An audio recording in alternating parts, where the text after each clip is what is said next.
When we recognize our own need for God, that we can't do everything ourselves, that's when we find the true victory. That's when God is able to really enter in and work with us.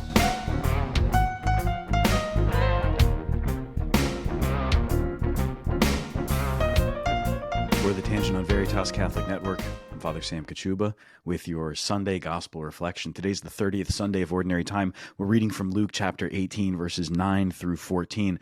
We're also going to have the first reading from the book of Sirach, chapter 35. The second reading comes from 2 Timothy chapter 4.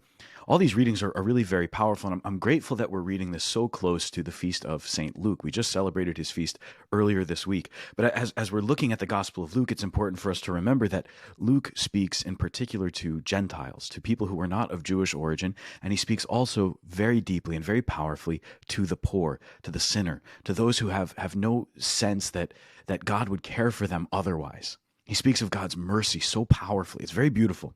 So in Sirach, we see God is a God of justice. He looks to the poor. He cares for the poor. The psalm, the responsorial psalm, repeats again and again, the Lord hears the cry of the poor. He knows our hearts. He knows our need, and he cares for us. In 2 Timothy, St. Paul writes about being poured out like a libation, having run the race, and awaiting the crown of righteousness. As Jesus gives us this gospel parable then of the Pharisee and the tax collector who go up to the temple to pray, we see the tax collector not poor in money. Tax collectors, we know, stole money very often and so always had their material needs taken care of. But here's this tax collector, spiritually poor, but he goes seeking God's mercy.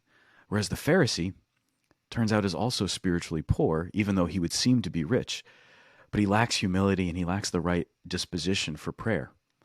And Jesus wants us to know it's when we're poor in spirit, not just poor materially. When we recognize our own need for God, that we can't do everything ourselves, that's when we find the true victory. That's when God is able to really enter in and work with us.